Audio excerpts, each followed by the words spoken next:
ఏం చెయ్యాలి? దెయ్యాల సంఖ్య రోజురోజుకి పెరిగిపోతుంది. పార్థుగాడు నా మీద పగతో రగిలిపోతున్నాడు.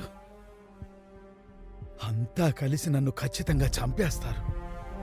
నేనేమైపోయినా పర్వాలేదు, వరూధిని కాపురం నిలబెట్టాలి. నా కూతురు నా అల్లుడు సంతోషంగా ఉండాలి. మనుషులనైతే చంపగలం, కానీ దెయ్యాలనేమి చేయలేమని దెయ్యాలని పట్టేవాడు కూడా చేతులెత్తేశాడు.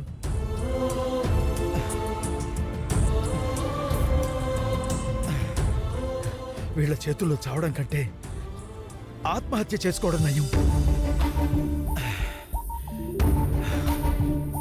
అవును, ముల్లుని ముల్లుతోనే తీయాలి, వజ్రాన్ని వజ్రంతోనే కొయ్యాలి, దెయ్యాన్ని దెయ్యంతోనే గెలవాలి.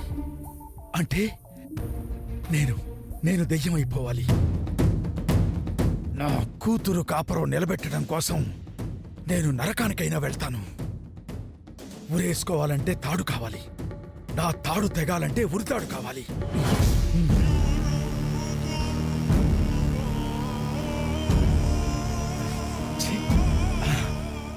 ఉరేసుకోవడానికి చీర కావాలా?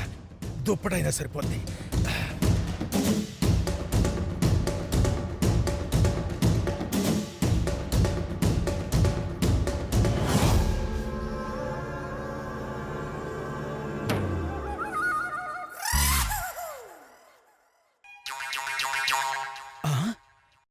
ఫ్యాన్ లేదే.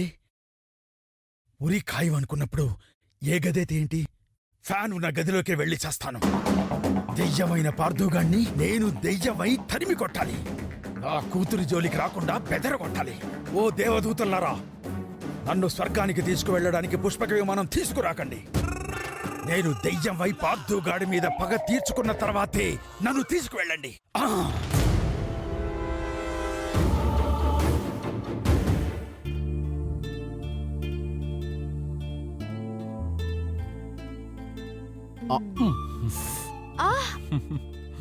ఏంటండి వేలు కొరికేశారు? మీ నాన్న పుణ్యవాణి మాంసం తిని తిని అలవాటైపోయింది. కాంచన కేజీ చికెన్ తినేసిందా? ఎంత తింటే ఏం లాభం, ఎన్ని తిట్లు తిడితే ఏం ప్రయోజనం, ఎన్ని పాటలు పడితే ఏం సుఖం. పారిపోతాడు అనుకున్న మీ అయ్య గదిలోకి వెళ్ళి ప్రాణాలు దక్కించేసుకున్నాడు. మనకి జైలు శిక్ష నుంచి మాత్రం ఎవరు తప్పించేటట్లేరు.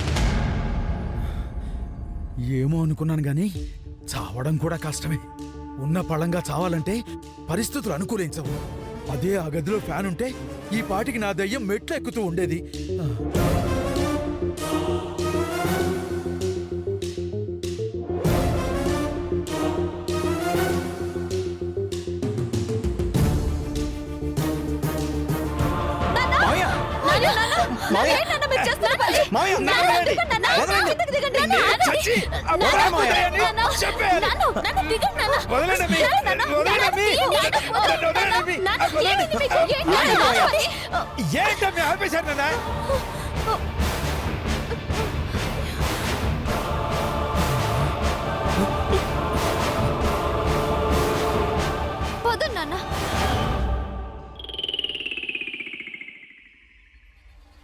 రా నాన్న, కూర్చోండి.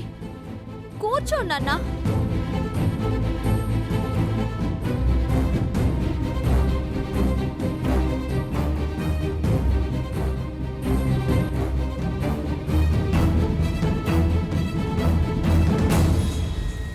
ఏంటి నాన్న ఇది? ఎందుకు ఇలాంటి నిర్ణయం తీసుకున్నారు?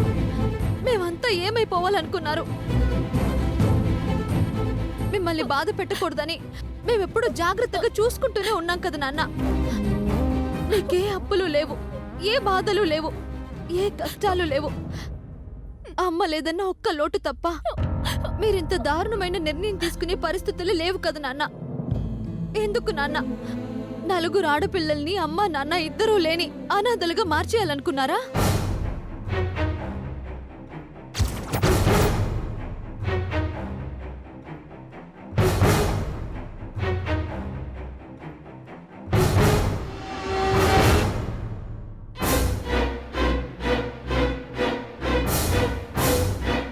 మాట్లాడండి నాన్న. మీరు నిర్ణయం తీసుకోవడానికి కారణం ఏంటో మీరు నాకు చెప్తేనే కదా తెలిసేది. చెప్పండి నాన్న. అమ్మ పోయి 3 నెలలు కూడా కాలేదు. ఇప్పటికీ మేమంతా దుఃఖం నుంచి బయటపడలేదు. మీరు కూడా లేకపోతే మేమెలా తట్టుకుంటాం అనుకున్నా నాన్న.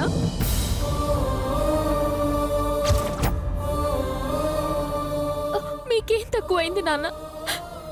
మీరు అనుకున్నవన్నీ మీరు కోరుకున్నట్టే జరిపిస్తున్నాం కదా. మీ సంతోషం కోసం అది నేను, అక్క, బావ మేమంతా మా వంతు ప్రయత్నం మేము చేస్తూనే ఉన్నాం కదా.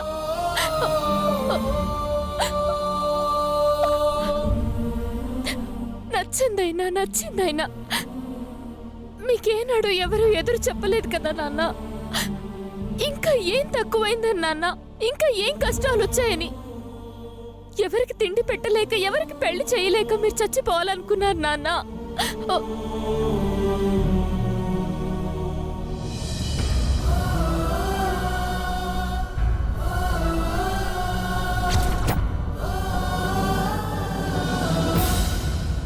నేను ఇప్పుడేమీ చెప్పలేనమ్మీ. నన్నేమీ అడగద్దు. మేం కూడా మిమ్మల్ని అడగకపోతే, మీరు ఏమీ చెప్పకపోతే మాకెలా తెలుస్తుంది మావయ్య? ఉత్త పుణ్యాన్ని ఉరేసుకోపోయి ఇంతమందిని ఎందుకు ఏడిపిస్తున్నారు మీరు? నాన్న, మీ గురించి మాకు తెలీదా? ఉన్నంతలో మీరు మాకు ఏ లోటు లేకుండా పెంచారు. మా సుఖం కోసం, సంతోషం కోసం మీరు ఎంతైనా కష్టపడతారు. అదంతా మేం మర్చిపోగలమా? మీరెన్ని అవసరాలు మానుకుంటే మేం నలుగురు ఇంత వాళ్ళమవుతాం. మీ బాధ్యత తీరిపోయింది. ఇప్పుడు మా వంతు వచ్చింది. మిమ్మల్ని సంతోషంగా ఉంచటమే మాకు కావాలి నాన్న. అప్పుడు మీరే లేకపోతే మేమెలా తట్టుకోగలం నాన్న?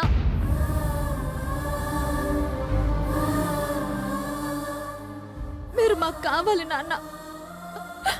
మీరు మాకెప్పటికీ తోడుగా ఉండాలి. మీరుంటేనే మాకు ధైర్యం. ఆడపిల్లలం కదా నాన్న.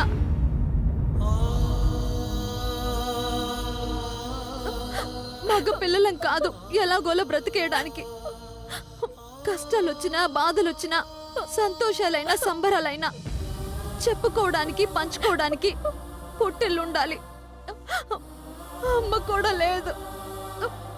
మీరు లేకపోతే మా పుట్టింటి తలుపు శాశ్వతంగా మూసుకుపోతుంది నాన్న.